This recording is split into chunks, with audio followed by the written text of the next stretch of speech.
Hello beautiful souls, welcome back to my channel. So friends, ಇವತ್ತಿನ ಒಂದು reading ನಿಮ್ಮ person ಅವರ ಕರೆಂಟ್ ಎನರ್ಜೀಸ್ ಏನಿದೆ ಅನ್ನೋದನ್ನು ನೋಡೋಣ. ಸ್ಪೆಷಲಿ ಈ ಒಂದು ರೀಡಿಂಗ್ ಯಾರೆಲ್ಲ ಸಪ್ರೇಷನಲ್ಲಿದ್ದೀರಾ, ನೋ ಕಾಂಟ್ಯಾಕ್ಟ್ ಸಿಚುವೇಷನಲ್ಲಿದ್ದೀರಾ, ಬ್ರೇಕಪ್ ಸಿಚುವೇಷನಲ್ಲಿದ್ದೀರಾ ಅವರಿಗೋಸ್ಕರ ಈ ಒಂದು ರೀಡಿಂಗ್ ಆಗಿರುತ್ತೆ. ರೀಡಿಂಗ್ ಜನರಲ್ ರೀಡಿಂಗ್ ಆಗಿರುತ್ತೆ, ಇಂಟ್ಯೂಟಿವ್ ರೀಡಿಂಗ್ ಆಗಿರುತ್ತೆ. ನಿಮ್ಮ ಜೊತೆ ರೆಸ್ನೇಟ್ ಆದರೆ ಮಾತ್ರ ತಗೊಳ್ಳಿ. ಹಾಗೆ ಇದೊಂದು ಟೈಮ್ಲೆಸ್ ರೀಡಿಂಗ್ ಆಗಿರುತ್ತೆ. ಯಾವಾಗ ನೀವು ಸ್ಕ್ರೀನ್ ಮೇಲೆ ನೋಡ್ತೀರಾ ಆವಾಗ ಇದು ನಿಮಗೆ ರೆಸ್ನೇಟ್ ಆಗುವಂಥದ್ದಿದೆ. Okay, so guys, personal reading ಯಾರಿಗೆಲ್ಲ ಬೇಕು ಡಿಸ್ಕ್ರಿಪ್ಷನ್ ಇರುವಂತಹ ನಂಬರ್ಗೆ ನೀವು ಕಾಂಟ್ಯಾಕ್ಟ್ ಮಾಡಬಹುದು. ಆ್ಯಂಡ್ ಇನ್ನೊಂದು ಅನೌನ್ಸ್ಮೆಂಟ್ ಏನು ಅಂದರೆ, ರಿಲೇಷನ್ಶಿಪ್ ವೆಬಿನಾರ್ನ ನಾನು ಫೆಬ್ರವರಿ 11th ನಾನು ಕಂಡಕ್ಟ್ ಮಾಡ್ತಾ ಇದ್ದೀನಿ. ಸಪೋಸ್ ನಿಮ್ಮ ಒಂದು ರಿಲೇಷನ್ಶಿಪ್ಪಲ್ಲಿ ತೊಂದರೆ ಆಗ್ತಾ ಇದೆ, ಅಥವಾ ನಿಮ್ಮ ಮ್ಯಾರೇಜ್ ಆಗಿದೆ ಬಟ್ ಮ್ಯಾರೇಜ್ ಹೀಲ್ ಇಲ್ಲ, ಮ್ಯಾರೇಜ್ ಅನ್ನೋದನ್ನು ಹೀಲ್ ಮಾಡ್ಕೋಬೇಕು ಅಂತ ಇದ್ದರೆ, ಅಥವಾ ನಿಮ್ಮ ಒಂದು ಸ್ಪೆಸಿಫಿಕ್ ಪಾರ್ಟ್ನರ್ ಜೊತೆ ಒಂದು ಕಮಿಟ್ಮೆಂಟ್ ಬೇಕು, ಅವ್ರ ಜೊತೆ ಕಮಿಟ್ಮೆಂಟ್ ಪಡ್ಕೋಬೇಕು ಅಂದರೆ, ಅಥವಾ ನಿಮ್ಮ ಲೈಫಲ್ಲಿ ಎಲ್ಲ ಸರಿ ಇತ್ತು ಬಟ್ ಥರ್ಡ್ ಪಾರ್ಟಿ ಎಂಟ್ರಿ ಆಗಿದೆ, ಥರ್ಡ್ ಪಾರ್ಟಿ ಸಿಚುವೇಷನಿಂದ ದೂರ ಆಗಿದ್ದೀರಾ, ಸೊ ಥರ್ಡ್ ಪಾರ್ಟಿ ರಿಮೂವ್ ಆಗಬೇಕು ಅಂದರೆ ಡೆಫಿನೆಟ್ಲಿ ಈ ಒಂದು ವೆಬಿನಾರ್ ನಿಮಗೋಸ್ಕರ ಅಂತ ಹೇಳ್ತೀನಿ. ಸೊ ಈ ಒಂದು ಸಿಚುವೇಷನಲ್ಲಿ ಯಾವುದಾದ್ರೂ ನೀವು ಇಶ್ಯೂನ ಫೇಸ್ ಮಾಡ್ತಾಯಿರಿ ರಿಲೇಷನ್ಶಿಪ್ಪಲ್ಲಿ, ಡೆಫಿನೆಟ್ಲಿ ಈ ಒಂದು ವೆಬಿನಾರಿಂದ ನಿಮ್ಮ ಎಲ್ಲ ಇಶ್ಯೂಸು ಹೀಲ್ ಆಗುತ್ತೆ ಅಂತ ಹೇಳ್ತೀನಿ. 100% ಶೋರ್ ದಟ್ ನಿಮಗೆ ಡೆಫಿನೆಟ್ಲಿ ನೀವು ಟ್ರಸ್ಟ್ ಮಾಡಿ ಈ ವೆಬಿನಾರ್ನ ಜಾಯ್ನ್ ಆಗೋದ್ರಿಂದ ನಿಮಗೆ 100% ರಿಸಲ್ಟ್ ಅನ್ನೋದು ಸಿಗುತ್ತೆ. ಡೆಫಿನೆಟ್ಲಿ ನಿಮ್ಮ ರಿಲೇಷನ್ಶಿಪ್ ಹೀಲ್ ಆಗುತ್ತೆ. ಆ್ಯಂಡ್ ಈ ಒಂದು ವ್ಯಾಲೆಂಟೈನ್ಗೆ ನೀವು ನಿಮ್ಮ ಒಂದು ರಿಲೇಷನ್ಶಿಪ್ಗೆ ಒಂದು ಒಳ್ಳೆ ಗಿಫ್ಟ್ ಅನ್ನೋದನ್ನು ನೀವು ಕಟ್ಕೋಬಹುದು ಅಂತ ಹೇಳ್ತೀನಿ. ಸೊ ಇಂಟ್ರೆಸ್ಟೆಡ್ ಇದ್ದರೆ ಡಿಸ್ಕ್ರಿಪ್ಷನಲ್ಲಿ ಇರುವಂತಹ ನಂಬರ್ಗೆ ಕಾಂಟ್ಯಾಕ್ಟ್ ಮಾಡಬಹುದು. Okay, so let start the video. So guys, again I am telling, video intuitive ಆಗಿರುತ್ತೆ, ಜನರಲ್ ಆಗಿರುತ್ತೆ. ನಿಮ್ಮ ಜೊತೆ ರೆಸ್ನೇಟ್ ಆದರೆ ಮಾತ್ರ ತಗೊಳ್ಳಿ. ಓಪನ್ ಮೈಂಡೆಡಿಂದ ಈ ಒಂದು ರೀಡಿಂಗ್ ಅನ್ನೋದನ್ನು ನೋಡಿ, take what resonates to you. Okay, so let start. So ನಿಮ್ಮ ಪರ್ಸನ್ ಏನು ಫೀಲ್ ಮಾಡ್ತಾ ಇದ್ದಾರೆ, ಅವ್ರು ಏನು ಹೇಳಬೇಕು ಅಂದ್ಕೊಳ್ತಾ ಇದ್ದಾರೆ ಅಂತ ನೋಡೋಣ. ಸೊ ಸ್ಪೆಷಲಿ ನೋ ಕಾಂಟ್ಯಾಕ್ಟಲ್ಲಿ ಯಾರಿದ್ದೀರಾ ಅವ್ರಿಗೋಸ್ಕರ ಈ ಒಂದು ರೀಡಿಂಗ್ ಆಗಿರುತ್ತೆ. ಸೊ ನಿಮ್ಮ ಪರ್ಸನ್ ಅವರ ಹೆಸರನ್ನು 3 ಬಾರಿ ಹೇಳ್ಕೊಳ್ಳಿ. ಸೊ ಅವ್ರ ಜೊತೆ ಕನೆಕ್ಟ್ ಆಗಿ ಅವರ ಒಂದು ಭಾವಚಿತ್ರನ ವಿಜುವಲೈಸ್ ಮಾಡ್ಕೊಳ್ಳಿ. ಸೊ ದಟ್ ನಿಮಗೆ ಒಂದು ಎನರ್ಜಿ ಕನೆಕ್ಟ್ ಆಗುತ್ತೆ. ಸೊ ಆ್ಯಕ್ಯುರೇಟಾಗಿ ರೀಡಿಂಗ್ ಅನ್ನೋದು ಸಿಗುತ್ತೆ.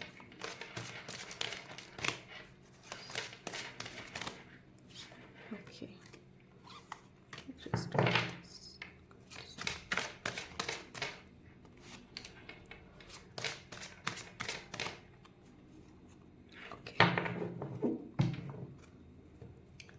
so I just took these cards, guys. Okay, first card queen of swords. ಇಲ್ಲಿ ಕೆಲವರು ತುಂಬ ಇಂಡಿಪೆಂಡೆಂಟ್ ಆಗಿದ್ದೀರಾ ಆ್ಯಂಡ್ ಸಿಂಗಲ್ ಪೇರೆಂಟ್ ಆಗಿರಬಹುದು, ಸಿಂಗಲ್ ಮದರ್ ಆಗಿರಬಹುದು. ಸೊ ಅವರು ಪ್ರೆಸೆನ್ಸ್ ಇದ್ದೀರಾ ಅಂತ ಹೇಳಬಹುದು. 3 of pentacles. Okay, 9 of swords, the star, page of wands, the hanged man, wow, the magician. Okay, so wait guys. Okay, so guys, ನಿಮ್ಮ ಒಂದು person currently feel ಮಾಡ್ತಾ ಇರೋದು ನಿಮಗೋಸ್ಕರ ಒಂದು ನಿಮ್ಮ ಸಿಚುವೇಶನ್ಗೆ ಸಾರಿ ಅನ್ನೋದನ್ನು ಫೀಲ್ ಮಾಡ್ತಾ ಇದ್ದಾರೆ. ವೈ? ಬಿಕಾಸ್ ನಿಮಗೆ ತುಂಬ ನೀಡಿದ್ದಾಗ, ನೀವು ತುಂಬ ನೋವಲ್ಲಿದ್ದಾಗ, ಅವರ ಅವಶ್ಯಕತೆ ನಿಮಗೆ ಎಷ್ಟಿತ್ತೋ ಆ ಟೈಮಲ್ಲಿ ಅವ್ರು ನಿಮ್ಮನ್ನು ಬಿಟ್ಟು ಹೋಗಿರೋದಕ್ಕೆ ಅವರು ನಿಮ್ಮ ಮೇಲೆ ಗಿಲ್ಟ್ ಫೀಲ್ ಮಾಡ್ತಾ ಇದ್ದಾರೆ. ನಿಮ್ಮನ್ನು ಬಿಟ್ಟು ಹೋಗಿರೋದಕ್ಕೆ ಒಂದು ಏನು ಸಾರಿ ಅನ್ನೋದನ್ನು ಕೇಳ್ತಾ ಇದ್ದಾರೆ.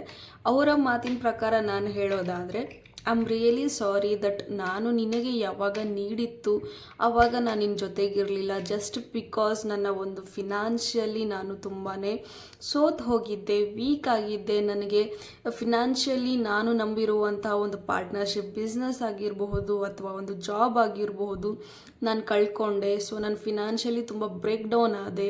ಅದರಿಂದ ನಾನು ನಿನಗೆ ಮುಖ ತೋರಿಸೋದಕ್ಕಾಗಲಿಲ್ಲ. ಅದಕ್ಕೋಸ್ಕರ ನಾನು ನಿನ್ನನ್ನು ಒಂಟಿಯಾಗಿ ಬಿಟ್ಟು ಹೋಗಿಬಿಟ್ಟೆ. ಒಂಟಿಯಾಗಿ ನಾನು ಬಿಟ್ಟು ಹೋದೆ ನಿನ್ನ. ದಯವಿಟ್ಟು ನನ್ನನ್ನು ಕ್ಷಮಿಸು. ನಾನು ಆ ಒಂದು ವಿಚಾರವಾಗಿ ಇನ್ನೂ ನನಗೆ ರಿಗ್ರೆಟ್ ಫೀಲ್ ಆಗ್ತಾ ಇದೆ, ಇನ್ನೂ ನನಗೆ ಗಿಲ್ಟ್ ಫೀಲ್ ಆಗ್ತಾ ಇದೆ. ಆ್ಯಂಡ್ ಸ್ಟಿಲ್ ಅದರಿಂದ ನನಗೆ ಇನ್ನೂ ಹೊರಗೆ ಬರೋಕ್ಕಾಗ್ತಾ ಇಲ್ಲ, ಕ್ಲಾರಿಟಿ ಸಿಗ್ತಾ ಇಲ್ಲ. ಮತ್ತು ನಿನಗೆ ಯಾವ ರೀತಿ ಬಂದು ಮುಖ ತೋರಿಸೋದು ಅನ್ನೋದು ಕೂಡ ನನಗೆ ಗೊತ್ತಾಗ್ತಿಲ್ಲ. ಬಿಕಾಸ್ ನೀನು ನನ್ನ ಜೊತೆ ತುಂಬ ಟ್ರಾನ್ಸ್ಪರೆಂಟ್ ಆಗಿದ್ದೆ. ತುಂಬ ಅರ್ಥ ಮಾಡ್ಕೊಳ್ತಾ ಇದ್ದೆ. ಹೇಳೋದಕ್ಕೂ ಮುಂಚೆ ಎಲ್ಲನೂ ಅರ್ಥ ಮಾಡ್ಕೊಳ್ತಿದ್ದೆ. ನಾನು ಅಷ್ಟಾಗಿ ಶೇರ್ ಮಾಡದೇ ಇದ್ರು ನೀನು ಪ್ರತಿಯೊಂದು ನನಗೆಲ್ಲ ಶೇರ್ ಮಾಡ್ತಾ ಇದ್ದೆ. ಬಟ್ ಸ್ಟಿಲ್ ನಾನು ನಿನಗೇನೂ ಶೇರ್ ಮಾಡಲಿಲ್ಲ. ಏನೋ ಒಂದು ಸ್ಟ್ರೆಸ್ಸಲ್ಲಿ ಯಾವಾಗಲೂ ಇರ್ತಿದ್ದೆ. ಏನಾದರೂ ಕೇಳಿದರೆ ಏನೂ ಇಲ್ಲ ಅಂತಲೇ ಹೇಳ್ತಿದ್ದೆ. ಬಟ್ ನಾನು ಒಳಗೊಳಗೆ ತುಂಬ ನೋವು ಅನ್ನೋದನ್ನು ಪಡ್ತಾ ಇದ್ದೆ. ಬಟ್ ಸ್ಟಿಲ್ ಸಮ್ವೇರ್ ಎಲ್ಸ್ ಅದು ತುಂಬ ಬಸ್ಟ್ ಔಟ್ ಆಯಿತು. ನಾನು ಕೇಳಿದೆ ವಿತೌಟ್ ಟೆಲ್ಲಿಂಗ್ ಎನಿ ರೀಸನ್ಸ್. ಕಾರಣ ಹೇಳ್ದೇನೆ ನಾನು ನಿನ್ನನ್ನು ಬಿಟ್ಟು ಹೋಗಿದ್ದೀನಿ. ದಯವಿಟ್ಟು ನನ್ನ ಕ್ಷಮಿಸು. ಐ ನೋ ದಟ್ ನೀನು ಕೂಡ ಅಷ್ಟೇ ಸ್ಟ್ರೆಸ್ಸಲ್ಲಿದೆಯಾ, ನೀನು ನನ್ನ ನೆನಪಿಸ್ಕೊಳ್ತಾನೆ ಇದೆಯಾ ಅಂತಲೂ ಗೊತ್ತು. ನೀನು ನನಗೋಸ್ಕರ ಅಳ್ತಾ ಇದೆಯಾ, ನಿದ್ದೆ ಮಾಡ್ತಾ ಇಲ್ಲ, ಸರಿಯಾಗಿ ಊಟ ಮಾಡ್ತಾ ಇಲ್ಲ ಅಂತಲೂ ಗೊತ್ತು. ರಾತ್ರಿ ಸರಿಯಾಗಿ ಆಲ್ ಆಫ್ ಅ ಸಡನ್ ನೀನು ಸ್ಟ್ರೆಸ್ಸಲ್ಲಿದ್ದರೆ ಆಲ್ ಆಫ್ ಅ ಸಡನ್ ಎದ್ಬಿಡ್ತೀಯ ನಿದ್ದೆಯಲ್ಲಿ. ಕನಸುಗಳನ್ನು ಕಾಣ್ತಾ ಇರ್ತೀಯ, ಕೆಟ್ಟ ಕನಸುಗಳು ಬೀಳ್ತಾ ಇರುತ್ತೆ ನನ್ನ ಬಗ್ಗೆ. ಬಟ್ ಸ್ಟಿಲ್ ನೀನು ಅದ್ರ ಬಗ್ಗೆ ಜಾಸ್ತಿ ಯೋಚನೆಗಳನ್ನ ಮಾಡೋದಕ್ಕೆ ಹೋಗಬೇಡ. ಒಂದು ಲೈಫಲ್ಲಿ ನಾನು ಒಂದು ನ್ಯೂ ಜರ್ನಿ ಅನ್ನೋದನ್ನು ಸ್ಟಾರ್ಟ್ ಮಾಡಬೇಕು ಅಂದ್ಕೊಳ್ತಾ ಇದ್ದೀನಿ. ಒಂದು ಹೊಸದಾಗಿರುವಂತಹ ಒಂದು ಬಿಸ್ನೆಸ್ ಅನ್ನೋದನ್ನು ನಾನು ಕಟ್ಟಬೇಕು ಅಂದ್ಕೊಳ್ತಾ ಇದ್ದೀನಿ. ಅಥವಾ ಒಂದು ಕೆರಿಯರಲ್ಲಿ ಸ್ಟೆಬಿಲಿಟಿ ಅನ್ನೋದನ್ನು ನಾನು ಪಡ್ಕೊಂಡು ಬರ್ತೀನಿ. ಅಲ್ಲಿವರೆಗೂ ಸ್ವಲ್ಪ ವೇಟ್ ಮಾಡು, ಸ್ವಲ್ಪ ಇನ್ನೂ ಸ್ಟ್ರಾಂಗ್ ಆಗು, ಇನ್ನೂ ಒಂದು ಕೇಪಬಿಲಿಟಿನ ಬೆಳೆಸ್ಕೊ. I know you are very strong. ನೀನು ನನಗೆ ನಾನೇ ಕುಗ್ಗಿದಾಗ, ನನಗೆ ಧೈರ್ಯ ಇಲ್ಲದಾಗ ನೀನು ನನ್ನ ಧೈರ್ಯ ತುಂಬಿದ್ದೆ, ನನಗೆ ಒಳ್ಳೇದು ಮಾಡ್ತಾ ಇದ್ದೆ. ಯಾವಾಗಲೂ ನೀನು ನನಗೆ ಟ್ರಾನ್ಸ್ಪರೆಂಟ್ ಆಗಿದ್ದೆ. ಆ್ಯಂಡ್ ನೀನು ಹೇಳೋದೆಲ್ಲ ಸರಿ ಇತ್ತು. ನೀನು ನನಗೆ ಅಡ್ವೈಸ್ ಮಾಡ್ತಾ ಇದ್ದೆ, ಅದು ಕರೆಕ್ಟ್ ಇತ್ತು. ಆ್ಯಂಡ್ ನಿನ್ನ ಒಂದು ಇಂಟ್ಯೂಷನ್ಸ್ ಏನಿತ್ತು ಅದು ತುಂಬ ಚೆನ್ನಾಗಿ ವರ್ಕ್ ಆಗ್ತಾ ಇತ್ತು. Always you are there for me. But ನನಗೆ ಯಾವಾಗ ಬೇಕೋ ನೀನಿದ್ದೆ. ಬಟ್ ನಿನಗೆ ಯಾವಾಗ ನನ್ನ ನೀಡಿತ್ತೋ ನಾನು ನಿನ್ನ ಜೊತೆ ಇರೋಕ್ಕಾಗಲಿಲ್ಲ. I am really sorry for that ಅಂತ ಅವ್ರು ಹೇಳ್ತಾ ಇದ್ದಾರೆ. ಆ್ಯಂಡ್ ಇನ್ನೂ ಒಂದು ಹೇಳ್ತಾ ಇದ್ದಾರೆ, ನನಗೆ ಸದ್ಯಕ್ಕೆ ಒಂದು ಅವಕಾಶ ಬೇಕಾಗಿದೆ ನಿನ್ನ ಹತ್ರಕ್ಕೆ ಬರೋದಕ್ಕೆ, ಒಂದು ದಾರಿ ಬೇಕಾಗಿದೆ, ಒಂದು ಮಾರ್ಗ ಬೇಕಾಗಿದೆ. ಬಟ್ ಅದು ಯಾವ ರೀತಿ ಸಿಗುತ್ತೆ, ಹೇಗೆ ಸಿಗುತ್ತೆ ಅಂತ ತುಂಬಾ ಓವರ್ ಥಿಂಕ್ ಮಾಡ್ತಾ ಇದ್ದೀನಿ. ಬಟ್ ಅದು ಯಾವಾಗ ದಾರಿ ಸಿಗುತ್ತೆ, ಆ ಒಂದು ದಾರಿ ಯಾವಾಗ ಓಪನ್ ಆಗುತ್ತೆ ಆವಾಗ ನಾನು ಡೆಫಿನೆಟ್ಲಿ ಬರ್ತೀನಿ. ಅಷ್ಟರಲ್ಲಿ ನಾನು ಸೆಟಲ್ಡ್ ಆಗಿರ್ತೀನಿ. ಆ ಟೈಮಲ್ಲಿ ನಾನು ರೀಕನ್ಸಿಲೇಷನ್ಗಾಗಿ ನಿನ್ನ ಕೇಳ್ತೀನಿ, ನೀನು ನನಗೆ ಅವಕಾಶ ಕೊಡ್ತೀಯಾ? ಅವ್ರು ಕೇಳ್ತಾ ಇರೋದು will you give me again a chance ಅಂತ ಅವ್ರು ಕೇಳ್ತಾ ಇದ್ದಾರೆ.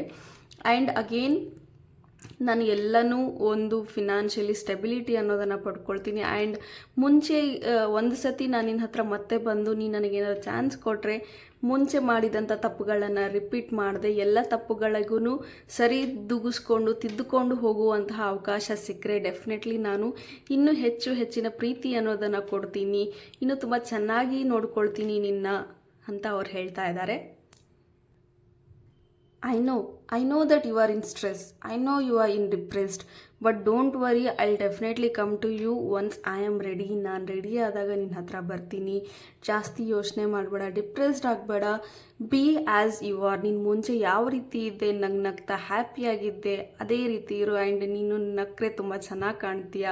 ಆ್ಯಂಡ್ ನಿನ್ನ ಐಸ್ ಏನಿದೆ, ನಿನ್ನ ಕಣ್ಣುಗಳೇನಿದೆ, ಆ ಒಂದು ಕಣ್ಣಲ್ಲಿರುವಂಥ ಹೊಳಪು ತುಂಬ ಚೆನ್ನಾಗಿದೆ. ನನಗೆ ಆ ಒಂದು ನಿನ್ನ ಕಣ್ಣಲ್ಲಿರುವಂತಹ ಆಕರ್ಷಣೆ ನನಗೆ ತುಂಬ ಇಷ್ಟ. ಅದೇ ಅನ್ನೋದನ್ನು ನಾನು ಮತ್ತೆ ನಿನ್ನ ಹತ್ರ ಬಂದು ನಿಂತಾಗ ನೀನು ಅದೇ ಒಂದು ಇನ್ನೋಸೆಂಟ್ ಫೇಸಲ್ಲಿ, ಅದೇ ಒಂದು ಆಕರ್ಷಣೆಯಲ್ಲೇ ನನಗೆ ಕಾಣಿಸ್ಬೇಕು. ಸೊ ನಿನ್ನ ಒಂದು ಹೆಲ್ತ್ ಕಡೆ ನಿಂದು ಟೇಕ್ ಕೇರ್ ಮಾಡ್ಕೊ. ನಾನು ಚೆನ್ನಾಗಿದ್ದೀನಿ.